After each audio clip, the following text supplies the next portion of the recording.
I show you a self-portrait by Jacques-Louis David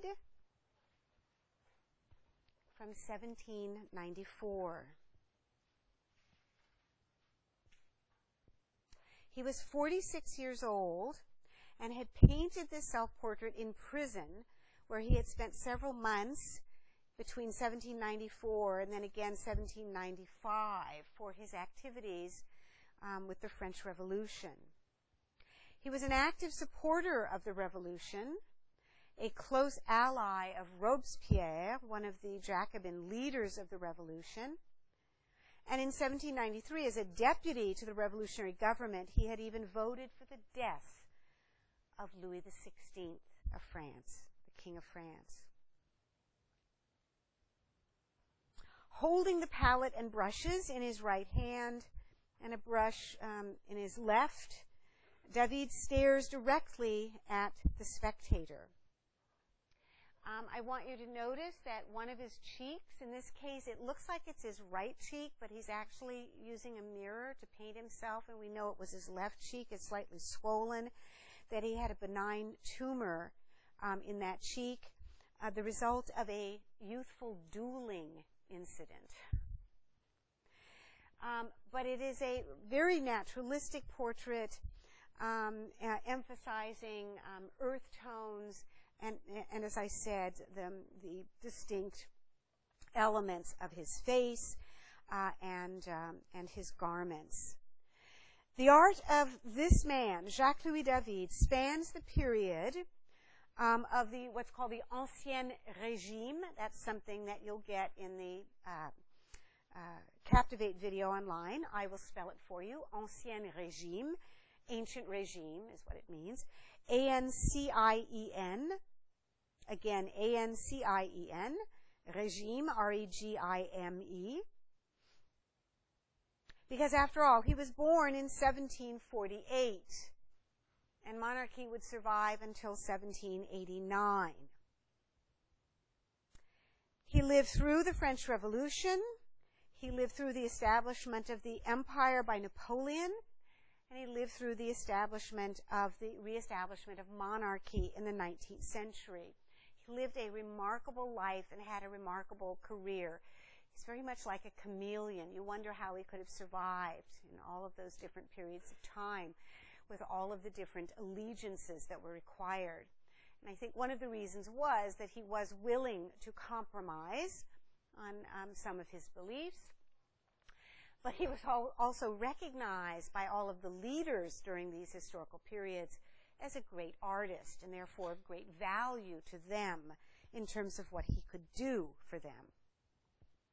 David was born in Paris. His mother was related to a family of architects, and according to tradition, his uncle, an architect, encouraged David to also become an architect. But he was determined to become a painter. So his uncle took him to meet François Boucher, the great Rococo artist, in around 1764-65. And again, your introduction to Rococo is through the lecture online.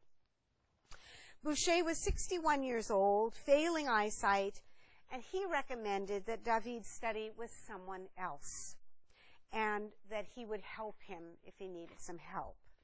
So David went to study with a man named Vien, V-I-E-N, Vien, Joseph Marie Vien, J-O-S-E-P-H dash Marie, M as in Mary, A-R-I-E, Vien. Vien was a great admirer of classical antiquity. In fact, his aim in his painting was to bring French art back to a faithful imitation of nature, imitating the Greco-Roman tradition. Vien had lived in Rome for a period of time. He was aware of the excavations going on at the destroyed ancient Roman cities of Pompeii and Herculaneum, and he knew then a great deal about the historical time period and some of the work that was being excavated. Now, the Rococo painter Boucher said to David, Villon is a good painter and a good teacher, but he's a bit cold. Come to see me from time to time and bring me your work, and I will correct Villon's coldness. So what does he mean, cold? Well, this is a very famous work by Villon called The Cupid Seller. Is this academic classical in style? Style. Put your tracing paper up. Yes. Yeah, very tight. Yeah, very, very tight stylistically. The Cupid Seller is said to be one of Villon's most successful paintings based on his knowledge of Roman paintings unearthed at Herculaneum. The setting and the classical costumes have an antique feeling. The level of sort of sweet decadence is more reflective of 18th century Rococo paintings, which dealt more with themes of love and Venus. So what's the subject here? Well, a supposed Roman lady with her servant behind her is interested in buying a little Cupid figure that are being sold from a basket. Cupid, of course, is associated with Venus or Aphrodite, the goddess of love. You see other little Cupids in the basket there.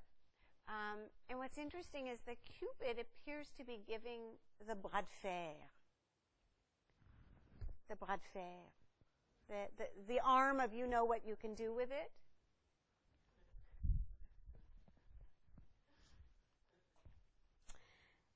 The theme of selling love to upper-class ladies is a theme of the kind of erotic fantasies and decadence of Rococo paintings. Villon was considered different from Boucher because of the strong visual references to the classical world, but it's really very similar in terms of the superficiality of the story here. So what is Boucher? Oh, and this is, the painting is actually based upon a work which was found at Herculaneum, and this is a copy of it. So what does Boucher look like? Well, here's a very typical Boucher. Venus consoling love. Is there any sort of ethical or moral narrative that is being represented in this painting?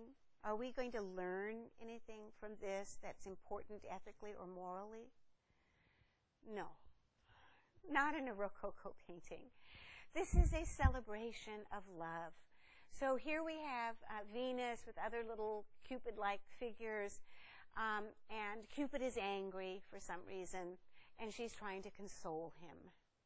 So we can see it is a pure celebration of the female nude, of the beauty of the landscape, the visual textures of the cloth, the absolutely magnificent painting of the skin tones. So this is a sensual painting, a painting filled with curves and diagonals and pastel colors that is absolutely typical of the Rococo style. David will learn a great deal from Boucher, and some of his early paintings even have a little bit of the spirit of a Boucher, but he's going to move beyond it very clearly. This is the battle or combat of Minerva and Mars by David. The date is 1771. In it, we see Venus carried away on clouds in a work that in many parts looks just like quotes from Boucher. The painting was the second time that David submitted a work in the Prix de Rome competition. He had lost the first attempt the year before, and now in 1771, he came in second. 2 years in a row, not winning. This man is becoming bitter. Subsequently, in 1772 and 1773, David was beaten out again for the Prix de Rome. He attempted suicide after the third defeat in a belief that he could never win the Prix de Rome, what was the point of living as an artist if he didn't win it? In 1774, David finally won the top award of the French Academy of Painting and Sculpture on his 5th attempt at the age of 26, Antiochus and Stratonice.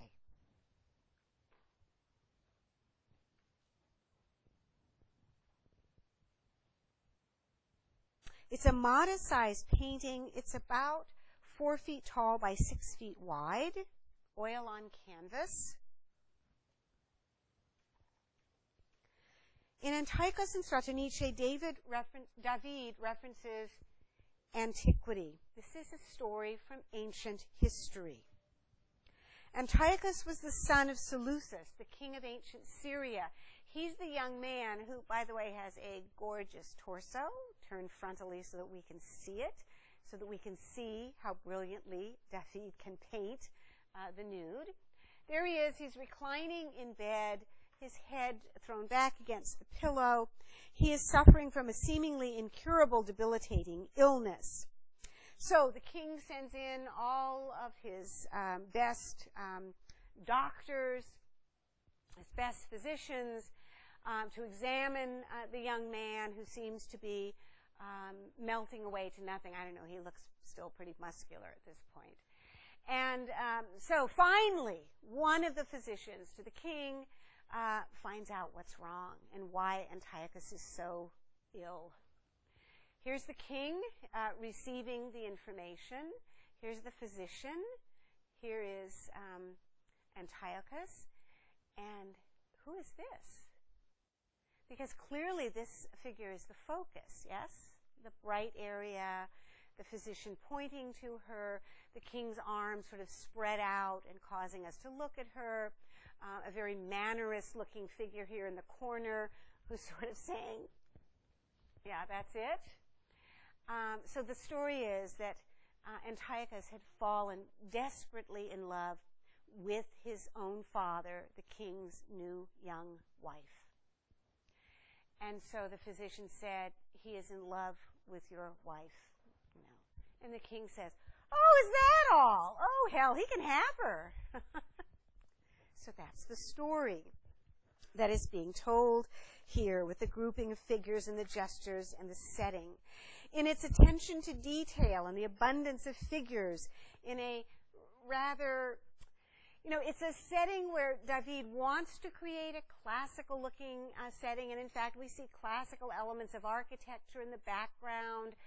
We see a kind of coffered archway. We look at what looks like a portion of a triumphal arch with classical motifs on it. But he's really keeping our eyes forward to the front of the picture plane, and we read the narrative from left to right or from right to left. So it's really very shallow. But he's using all of these classical elements to create a work which is not quite classical in intention. It's sort of more about physical love, sort of more about a Rococo subject than perhaps a classical subject. The Prix de Rome enabled David to continue his studies at the French Academy in Rome, and David left for Rome in October of 1775 with Vien, his teacher, who had just been appointed director of the Academy of France in Rome. The French Academy in Rome was an extension in training of the Académie Royale, as we have learned.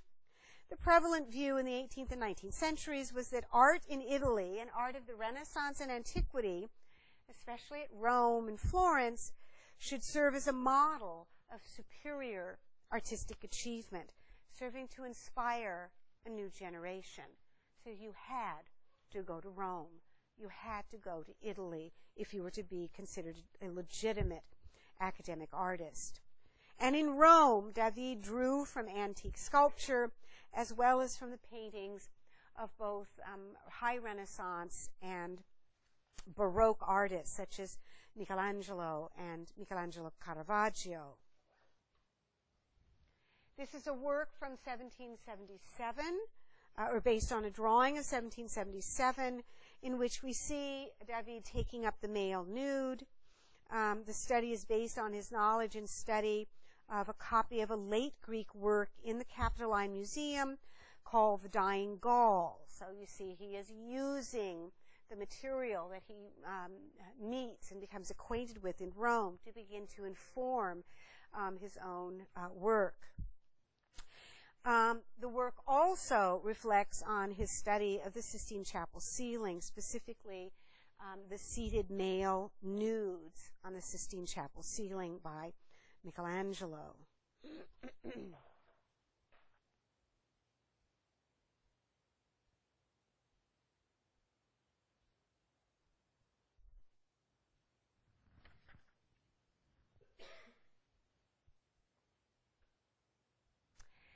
When we come back on Wednesday, I want to take up from this point with two portraits, one of Louis XV and one of Louis XVI, and talk about the historical context and the dramatic changes that will occur for David in terms of his career by the end of the 18th century. Okay.